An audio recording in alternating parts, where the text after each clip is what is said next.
A paz do Senhor a todos. Aleluia. Vocês estão bem? A promessa está de pé. Interessante, né? Eu estava falando com o pessoal da classe na terça-feira. Olha aí, a gente estudando sobre Abraão, sobre Isaac, sobre Jacó. E na campanha ainda me convidam para pregar, e é sobre Gênesis 12, verso 1. Olha aí. Amém? Jesus, ele é maravilhoso. Deus trabalha assim. A gente estudando sobre Abraão na escola, e Deus traz uma campanha e traz ele como a figura principal da campanha. Uma promessa que passou-se tempos e tempos, mas ela está de pé. Aleluia! Fala para teu irmão, a promessa pode passar de tempo em tempo, mas ela está de pé. Oh Deus, para mim. Amém? Você vai abrir a palavra do Senhor no livro de Números. Aleluia! Opa! Ô pastor, mas é Gênesis. Calma, chega lá. E aí eu chego aqui e vejo as irmãs orando. Aí a irmã vai, a missionária vai e cita justamente o texto que Deus me deu para pregar em cima dele. Amém? Números 23, verso de número 19. Enquanto você vai folheando aí, eu vou orar ao Senhor. Deus, tu és tremendo, Pai. Muito obrigado, Deus, por tudo. Por chegar em paz na tua casa, Senhor. Pelos teus filhos que veio aqui à noite. Veio, Senhor, buscar uma palavra da tua parte, Pai. Veio o Espírito Santo falar com eles. Porque o homem não é nada, eu não sou nada, Pai. Mas eu quero te pedir nesta hora, me deixa ser, Senhor, um instrumento nas tuas mãos. Que todo homem venha cair por terra na minha vida, mas que o teu Espírito venha acender em mim como a chama que arde, para que o teu povo, Senhor, venha ser saciado pela tua palavra nesta noite. Oh Deus, nós sabemos que sem ti nós não somos nada, Pai. E vivemos de promessa em promessa, Senhor. Buscando a maior das promessas, que é a salvação. A salvação que só vem de ti, Pai. Pois o homem anda vagando por aí buscando esta promessa em várias coisas, mas só pode ser encontrada em ti. A salvação que traz paz da alma, traz paz no coração, Pai. Esta salvação que nós almejamos, Pai. Não há promessa maior do que essa, Pai. Não há promessa.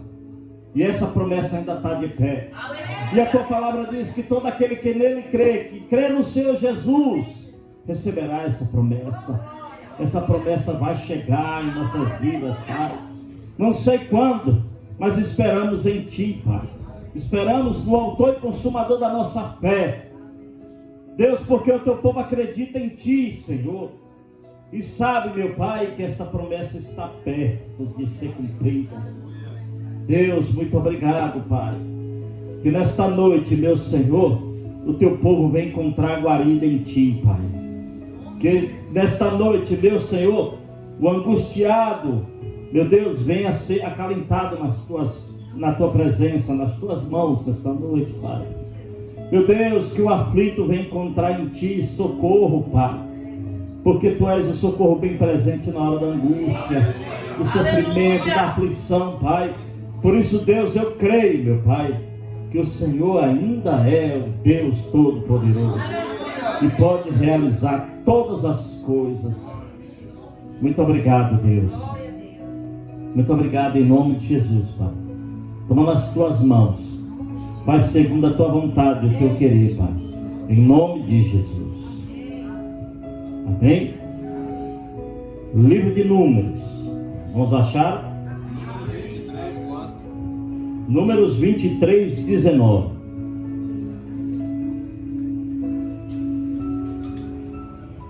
Vamos lá, o que diz a palavra do Senhor? Deus não é homem para que minta. Fala para o teu irmão, Deus não é mentiroso. Nem filho do homem para que se arrependa. Porventura, tendo ele dito, não havendo falar, ou falado, não cumprirá. Fala para teu irmão, Deus te fez uma promessa, Ele vai cumprir. A promessa veio por parte de Deus. Fala para teu irmão, a promessa veio por parte de Deus. Então fica tranquilo que Ele não é mentiroso. Ele vai fazer. Amém? Amados, o que eu acho interessante é que quando nós falamos de promessa, a primeira promessa que vem em nossas mentes é a que Jesus deixou. Essa promessa tal que é maior do que qualquer promessa na face da terra. É a promessa de salvação. A segunda maior promessa dada a um homem foi dada a Abraão. A palavra de Deus diz lá no livro de Gênesis 12, verso 1. Deus tem um encontro com um homem que vivia no meio da idolatria. Morava em uma das regiões mais ricas da época, a Mesopotâmia. Vivia numa família abastada, bem sucedida. Eu creio nisso porque ele tinha servos e servas. E Deus olha aquele homem ali e diz: eu vou fazer uma promessa. Eu vou abalar os tempos agora. Eu vou descer e vou falar com aquele homem. E a palavra de Deus diz que o Senhor apareceu a Abraão e disse: Abraão, sai desta terra. Sai da tua casa, do meio da tua parentela. E vai a um lugar que eu te mostrarei. Porque eu te farei grande. Uma multidão incontável. A tua descendência passará de geração em geração, a ponto de que ninguém poderá contar. Será imensa os teus descendentes. E eu vou fazer isso contigo. Agora imagina você falar com um homem que não conhecia verdadeiramente a Deus. Poderia até, quem sabe, ter ouvido falar dos seus parentes, né? Passando de geração em geração até chegar a ele. Ouvido falar de um Deus. Mas naquela época não era pregado esse Deus, como hoje é pregado. Hoje nós ouvimos falar sempre, todos os dias, o Deus de Abraão, de Isaac e de Jacó. O Deus que faz todas as coisas. E operando Ele, ninguém vai impedir. E se Ele falar, Ele cumpre. Se Ele prometer, fica tranquilo, porque a promessa está de pé. Porque Ele não é homem para que minta. Isso significa que Deus diz assim: olha, o homem pode até mentir, mas eu nunca vou mentir para você. Aleluia. Se eu disser para você que você precisa de conserto, acredita. Porque o Deus Todo-Poderoso sabe o que está falando. Se Ele disser para você que não tem, para por aí, não vai adiante, quieta. Porque Deus sabe o que está falando. Muitas vezes Ele quer fazer por nós mesmos, ou fazer ouvindo a voz do homem. Mas eu quero te dizer, olha, cuidado, que a voz do homem pode ser mentirosa, mas a de Deus é verdadeira. E Deus chega e fala para aquele homem. E o mais interessante que, agora eu entendo porquê Abraão foi considerado o pai da fé. Porque imagina viver numa região muito boa, rica, no meio de uma família idólatra. Um Deus falar com ele e ele imediatamente ele acreditar. Eu fico imaginando que Muitas pessoas dizem assim: Abraão foi chamado pai da fé porque entregou o seu filho Isaque como sacrifício. Não. Ele não foi chamado pai da fé porque ele entregou o filho em sacrifício, não. Ele foi chamado pai da fé porque ele acreditou num Deus que não era conhecido naquela época.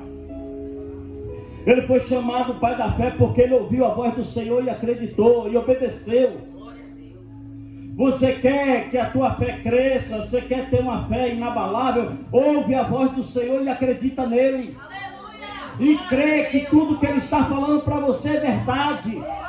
Ainda que doa, ainda que a palavra do Senhor doa, mas a palavra do Senhor é verdadeira e ela traz consolo para mim e para a tua vida. E falando de Isaque, aí eu lembro que Abraão sai da sua terra, vai, anda cerca de 1.800 quilômetros. Olha que fé inabalável. Sabe por que ele foi chamado pai da fé? Porque eu vou te contar, naquela época, andar 1.800 quilômetros para começar a tomar posse de uma promessa. Você sabe o que é 1.800 quilômetros?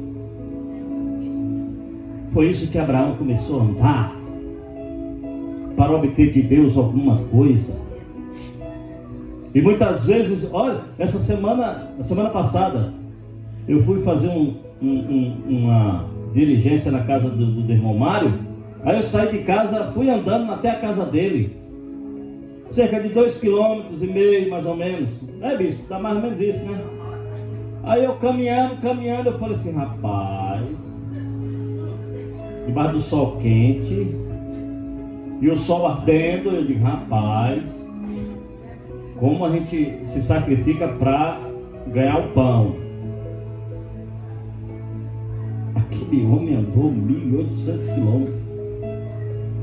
Juntou toda a sua família, quer dizer, né, os seus servos, pegou só Sara e o sobrinho Ló e falou: bora ali. Ali aonde? Ali. Porque um Deus falou comigo. Ele disse que vai me dar uma terra. Ele disse que a minha geração será incontável, então bora lá. Eu fico imaginando os servos olhando assim, dizendo: esse homem é doido. Aqui a gente tem tudo. Aqui a cidade é próspera. Aqui tem emprego. Aqui tem padaria. Aqui tem supermercado, tem mercadinho. Tem tudo ao nosso alcance. Ir para um lugar que ele não conhece, que nunca foi. Imagina aí, e se o negócio apertar lá, o que é que a gente vai fazer? Para voltar de novo é longe. Mas ele fez. Só que eu não quero pregar sobre isso. Eu quero ir mais além, eu quero dar um pulo de Gênesis 12, eu quero ir para Gênesis 22. Quando Abraão, já de posse da promessa, ele pega e recebe um convite para perder a sua promessa, um convite para: olha, você vai abandonar a tua promessa agora. Você vai tirar, porque essa promessa você está amando demais essa promessa. Essa promessa está tirando a atenção que tem que ser para mim e está fixando só nessa promessa. Sabe as pessoas que andam muito, desejam muito ter uma promessa, bispo, mas quando tem a promessa esquece de tudo, só ama a promessa, só gosta da promessa, vai dormir pensando na promessa, sabe? Como se a promessa fosse tudo na vida dele. Quem sabe, eu posso imaginar que Abraão até esqueceu de Sara, só por causa da promessa. Esqueceu dos trabalhos, só por causa da promessa. Aí Deus falou: está na hora de você perder a promessa. Eu quero teu filho em sacrifício. E eu vou te dar um prazo. São 3 dias. Você pode ler Gênesis 22. Você vai ver 3 dias para perder a promessa. Eu posso imaginar que Abraão nessa hora ele treme. As estruturas de Abraão tremem. São abaladas. Ele diz: Deus, eu passei 25 anos para obter a minha promessa e agora tu me pede para eu abandonar a minha promessa, para eu te entregar a promessa? Isso, Abraão. 3 dias, vai ao Moriá, e lá eu vou te mostrar o lugar que tu vai abandonar a promessa. Tu vai entregar a promessa para mim. Abraão, a Bíblia diz que Abraão arruma tudo. Eu posso entender que ele nem comentou com Sara. E eu sei por que ele não comentou com Sara. Porque a própria Sara viu a angústia de Abraão por aquela promessa. O sufoco que aquele homem passou. A luta que ele passou para obter aquela promessa. E agora você vai cometer isso? E eu posso até entender que ele nem comentou com ela, porque eu acho que ela nem era convertida por completo. Porque senão ela nunca ia entender as coisas de Deus na vida de Abraão. Sabe, quando você tem uma convivência com Deus e a esposa não entende qual é o comportamento que você tem com Deus, qual é a intimidade que você tem com Deus. E quando você começa a conversar com ela das coisas da sua intimidade com Deus, ela diz: isso é besteira. Ele arruma tudo, prepara tudo. Sai de madrugada, chama 2 moços, pega uma lenha, bota em cima do jumento, pega fogo, andar 3 dias com fogo aceso. Tem gente que o fogo apaga no primeiro minuto. E aquele homem anda 3 dias com fogo aceso. Aí ele começa a caminhar, irmã Rosa. E quando ele começa a dar os primeiros passos, ele começa a lembrar: minha promessa. 25 anos para alcançar a minha promessa. Eu posso entender que ele olha de cima a baixo e diz assim: eu não estou acreditando que Deus fez comigo. Eu acho que foi um dia de tormenta, bispo. Caminhando. Você sabe qual foi a distância que ele andou até Moriá? De Berseba até Moriá, 80 quilômetros. 80 quilômetros, que acho que o primeiro quilômetro que ele andou, ele diz assim: falta 79. Sabe, os primeiros 10 quilômetros ele falta 70.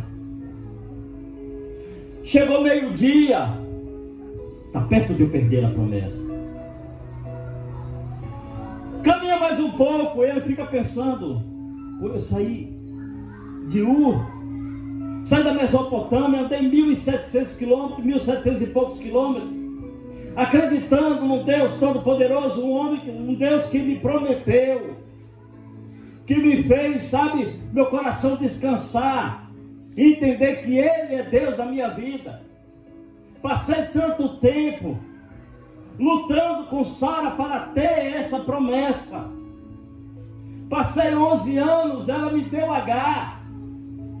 Nasceu Ismael, mas eu sentia que ainda não era a verdadeira promessa. Passou-se mais um tempo, veio essa promessa. E agora eu vou perder a minha promessa. Eu acho que fazia a viagem na mente dele. Ele dizia assim: pô, uma criança tão bonita. Eu ensinei tantas coisas para ele. E agora eu vou fazer isso com ele. Deus, como você é ingrato, Senhor. Eu posso imaginar que na mente dele passava tantas coisas.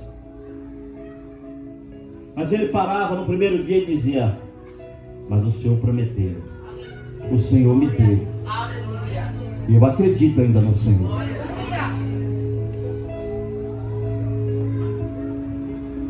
Quem sabe a primeira noite para dormir foi outro tormento. Senhor, eu acho que ele não dormiu, Elias. Eu acho que ele ficou imaginando: Deus vai fazer alguma coisa, não é possível. Imagina aí, passar 25 anos para ter algo. E quando você tem, que ele começa a crescer, começa a andar com você, você começa a ensinar, Deus diz: agora pronto, é meu, dá para mim. A fé dele, acho que ainda precisava ser trabalhada, sabe por quê? Porque ele passou 25 anos buscando uma promessa, tendo comunhão com ele, mas ele ainda não tinha chegado ao ponto de uma comunhão que Ana teve com o Senhor. Porque a tortura de Ana era grande para ter uma promessa.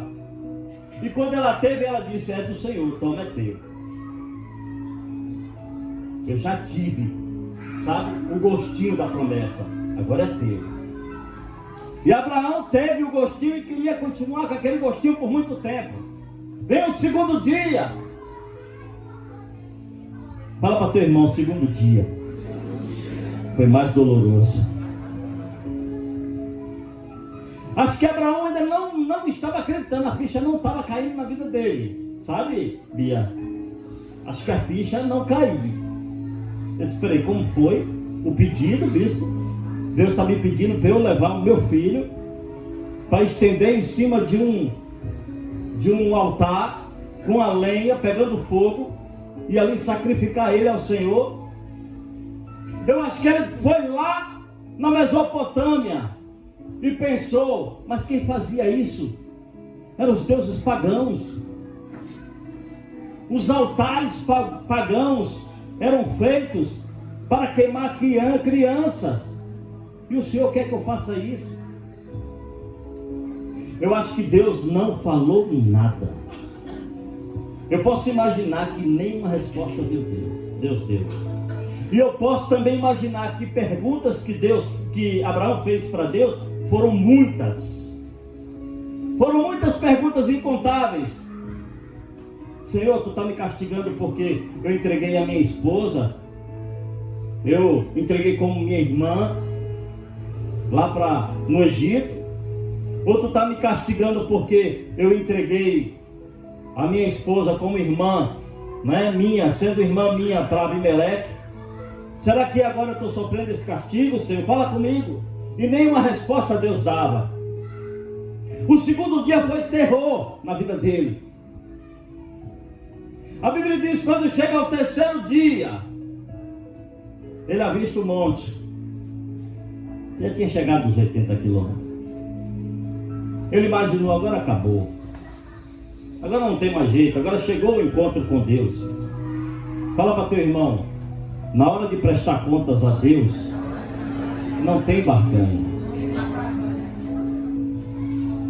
Sabe, tem muitas pessoas que fazem promessas para Deus, votam com Deus, e chega na hora de dar, ainda barganha, bispo. Senhor, vou dar só metade. Bora negociar. Você acha que Abraão não tentou negociar com Deus? Senhor, não dá para ser Ismael, não? Ismael é o primogênito, é o melhor. Esse aqui é franzino. Esse foi o segundo. Bora negociar, Senhor. Só que com Deus não tem negociação. Quando Deus pede algo a você, você tem que dar. O maior erro da humanidade é tentar, sabe, pastor Tinho, tentar barganhar com Deus, tentar negociar com Ele. E quando Deus pede alguma coisa, não tem negociação, vai ter que ser aquilo. E eu acho que no terceiro dia, quando ele para, olha para o moço e diz assim, para os dois moços que estavam lá com ele: os servos, fica aqui, vai tomar conta do jumento. Isaac, pega a lenha, o fogo está na minha mão, bora mais adiante que a gente vai fazer o sacrifício. Eu posso imaginar Isaac olhando e dizer assim: peraí, está faltando alguma coisa. Meu pai sempre fez holocaustos. E eu lembro que ele fazia o altar com pedra, ele botava a lenha por cima, ele botava o carneiro, ou as pombinhas, os passarinhos, e ali degolava o carneiro, assava aquele carneiro E depois a gente participava comendo o holocausto. Eu não estou entendendo. Eu estou vendo a lenha. Mas eu não estou vendo. Eu não estou vendo a peça principal. Qual é? O animal. Aí a Bíblia diz que ele chega e diz assim: pai, está faltando alguma coisa. O que é, meu filho? A lenha está aí. O fogo está na tua mão. O cutelo eu já vi que o senhor já pegou. Mas está faltando o cordeiro. Eu acho que antes de responder, acho que, sabe, bispo, Abraão ainda chega e diz assim: Senhor, respondo o que para ele? O que é que eu vou responder agora, Deus? Fala aí. Eu vou dizer o que para ele? Deus não respondeu nada ainda. Ele chega e diz: olha, vou botar a bomba para a mão dele. Deus proverá. Mas vamos caminhar. Você está pensando que era pertinho? Não, ainda teve que caminhar mais um pouco. E eu acredito que nessa caminhada ele ainda continuou questionando: Senhor, está chegando a hora. Me responde, por quê? Será que é porque eu coloquei ele acima do Senhor? Eu sei que eu amo ele demais. Eu passei a gostar dele demais. E muitas vezes eu até esquecia de conversar com o Senhor, porque o meu tempo era só para ele. Sabe aquela situação que você gosta mais da promessa, esquece de Deus? Recebe a promessa e agora a promessa para cima e para baixo. Às vezes a promessa é um carro, sei lá, ou um comércio. E aí você quer dormir dentro do comércio e fica olhando: oh, aqui foi Deus que me deu. Oh, é a promessa que Deus me deu. Mas ir para a igreja, meu Deus do céu. Às vezes você prefere ir para o trabalho do que vir para a casa do Senhor.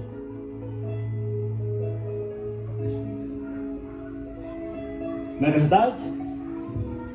E ainda abre a boca e diz aqui foi a promessa que Deus me deu. Deus prometeu algo na minha vida, mas você não quer dividir a promessa com Ele. Agora você é só da promessa. Eu quero que você entenda que a promessa pode até estar de pé, mas que Deus é ciumento. Deus não gosta de você dividindo coisas com Ele. Deus quer a tua adoração só para Ele. Deus quer, sabe, o sacrifício para Ele. Deus quer o teu altar na presença dEle. E porque muitas vezes você deseja tanta promessa, mas ama mais a promessa do que a Ele. A Bíblia diz que ele chega, armou o altar. Sabe o que eu acho mais interessante? Os 2 primeiros dias ele até lembrava, ele até amava mais Isaac. Cada passo que ele dava, ele amava mais a Isaac. Mas eu acho que no 3º dia ele abandonou o amor. Ele disse: agora não tem mais jeito, vai ter que ser assim mesmo. Eu acho que, sabe, bispo? Eu acho que no coração de Abraão, Deus já estava trabalhando de tal forma que ele diz assim: não tenho mais tanto amor pelo meu filho, não. Porque se tivesse tanto amor, você acha que ele ia deitar o menino lá em cima do holocausto? O amor foi quebrando, Deus foi quebrando o amor pelaquela promessa.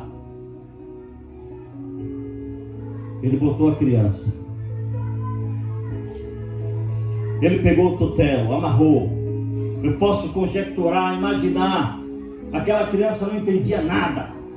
Eu posso falar criança, mas ele poderia ser até seus 14, 15, 16, 17, 30, não sei. A Bíblia não relata. A Bíblia só relata que ele podia levar a lenha.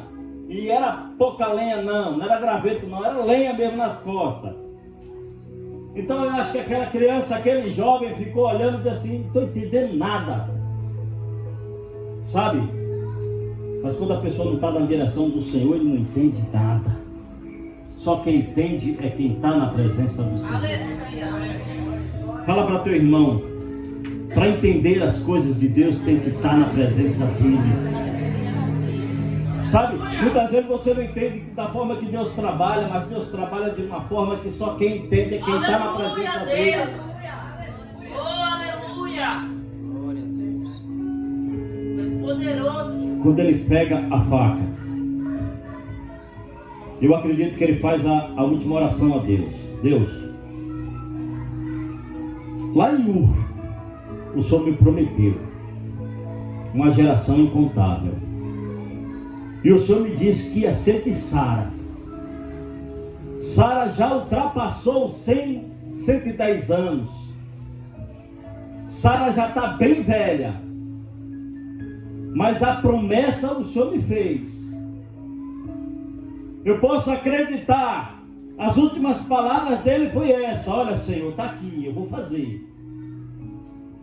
Meu amor pela promessa já acabou, estou entregando. Mas eu sei que o Senhor ainda vai fazer algo. Porque eu prometi para aqueles homens que ficaram lá embaixo: nós vamos ali e voltaremos. E eu não posso voltar só, mas eu vou cumprir o que o Senhor me pediu. A Bíblia diz que quando Abraão começa a baixar o tutelo, o anjo brada e diz: Abraão, a promessa ainda está de pé. Aleluia! Glória a Deus! Abraão, a promessa está de pé, não toca a mão na criança. Sabe por quê? Porque Deus já tratou o teu coração. Deus já está vendo que a promessa já não é maior do que Ele. Deus já está vendo que no teu coração Ele é maior do que a promessa. Porque o que Ele te pediu, você deu. Abraão pode parar por aí. Olha para o teu lado. Olha ali o carneiro. Faz o sacrifício para tu não ficar envergonhado. Tu chamou aqueles moços, foi para vir fazer um sacrifício. Tu chamou o teu filho, foi para fazer um sacrifício. Então faz o sacrifício. Faz de conta que não aconteceu nada, mas toma posse da tua promessa, porque ainda está de pé. Sabe o que é que eu entendo com isso, irmãos? A promessa pode até demorar, ela pode até ser um fervor dentro do teu coração, mas não coloca a promessa maior do que Deus na tua vida. Porque muitas vezes tu tem a promessa, ela é até maior do que Deus na tua vida. Chega um momento que Deus toma. E quando Deus toma, Ele toma, não quer saber do teu coração. Não quer saber se você vai sentir com isso, se você vai cair na depressão. Sabe por quê? Porque muitas vezes Deus trabalha assim. Para Ele tratar o teu coração, Ele te aperta, Ele te moe, Ele trabalha assim. Sabe por quê? Porque tem pessoas que ainda colocam a promessa maior do que Deus. E Deus não quer ser colocado, sabe, em segundo plano. Ele tem que ser em primeiro plano na tua vida. Aleluia! Deus tem promessa na tua vida. Glória a Deus! Faz o seguinte, coloca Ele em primeiro lugar dessa promessa. Tem pessoas que vivem pela promessa, não vivem pelo dono da promessa. Abraão passou um tempo, sabe, vivendo pela promessa. E Deus precisava mostrar quem era o Deus Todo-Poderoso para aquele homem. Quando ele entendeu isso, eu posso entender, sabe, que a vida dele mudou. Sabe, tio? Eu posso entender agora que os 3 dias de volta foi diferente. Agora já foi diferente. Olha, quem disse que eu vou botar agora a promessa em primeiro lugar? Em primeiro lugar tem que ser Deus na minha vida. Fala para teu irmão, em primeiro lugar tem que ser Deus na minha vida. Eu tenho falado aqui na escola bíblica, irmãos, olha, viver em abastança é bom demais. Viver, sabe, viver comendo o melhor dessa terra é bom demais. Mas toma cuidado, porque muitas dessas coisas têm tirado a salvação do homem. Sabe por quê? Porque se preocupa mais em coisas materiais, em promessas, em bens, e esquece o dono da promessa, o dono dos bens, aquele que pode fazer todas as coisas, aquele que tem uma maior promessa para mim e para você, que qual é? É a salvação em Cristo Jesus.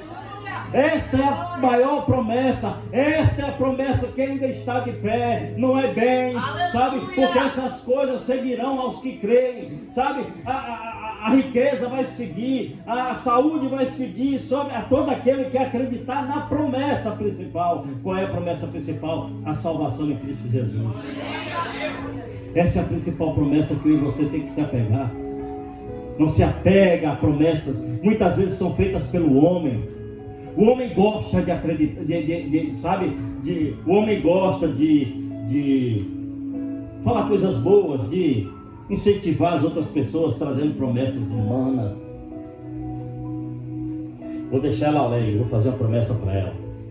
Aí eu desço daqui, aí eu falo tantas coisas bonitas, aí eu faço uma promessa, aí você sai e diz assim: Deus falou comigo. Muitas vezes pode ter sido o homem mesmo, mas a Bíblia diz que o homem é mentiroso. A única promessa que Deus deixou para mim e para você é a salvação. Isso não quer dizer que você vai ter uma boa vida. Isso não quer dizer que a tua família vai ser próspera. Isso pode até acontecer, mas se você acreditar na principal promessa, que é a vida eterna em Cristo Jesus, nada pode comprar essa promessa. Nada. Eu lembro que o jovem chegou para Jesus e disse assim: ei, o que faço eu para herdar a vida eterna? Vende tudo que tu tem e dá aos pobres. Quem sabe ele tentou barganhar e dizer assim: não, mas esse dinheiro aqui dá para a gente fazer a obra.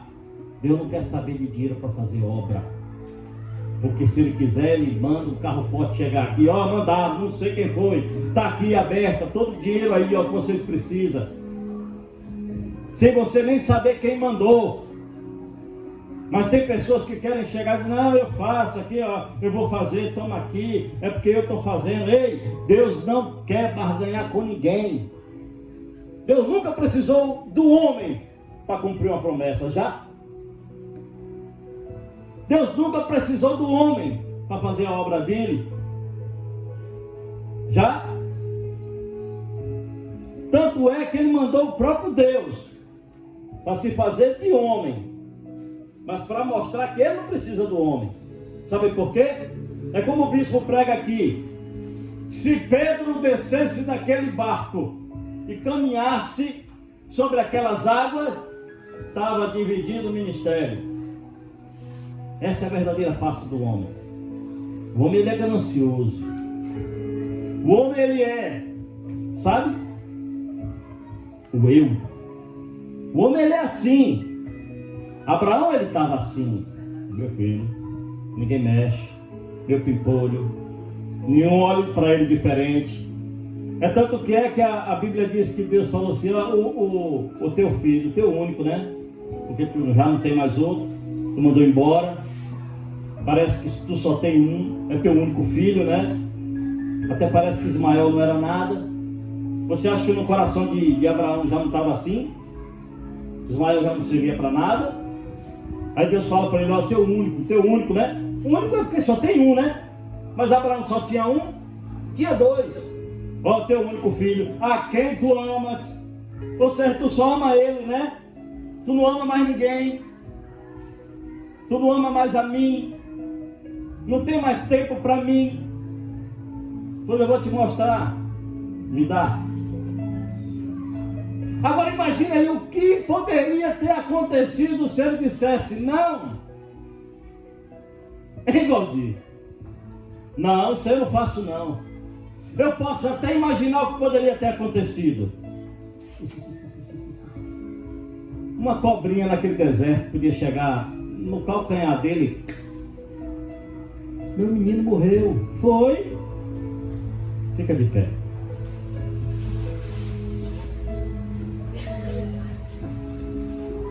Deus tem uma promessa na tua vida.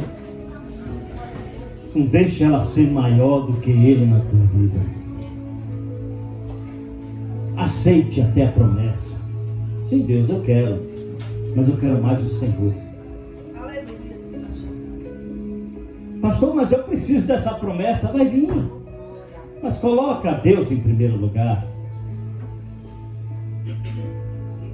Pastor, agora o senhor me deixou encabulado. Será que a promessa veio de Deus ou veio do homem? Eu quero te dizer: quando as coisas é de Deus, se cumpre. Aleluia. Quando a promessa vem do Senhor, está de pé. Qual é a promessa que Deus tem na tua vida?